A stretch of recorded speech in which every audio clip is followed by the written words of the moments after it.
Hey everyone, welcome to this week's Just the Tip. This week I'm going to talk about basement storage and organization.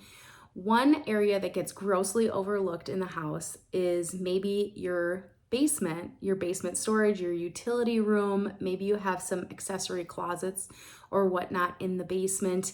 This can be an optimal area to get organized. The reason we love to organize basements first is that if we can get your basement set up and it's only the things that you know you'll need eventually down the line, but maybe you're not using them all the time, they can be clearly labeled and put away. What that's gonna do is you can pull out the things you no longer need and get rid of those, discard, donate, declutter. But then you can create some open space. That open space is great because now let's say we go into another room of the house, maybe a kitchen, and there are things living in there that don't need to live in there, or maybe you only use them once or twice a year. Those things can easily now be housed in that basement storage.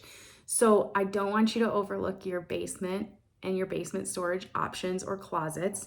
I want you to fully utilize those first before attacking other areas of your home for organization.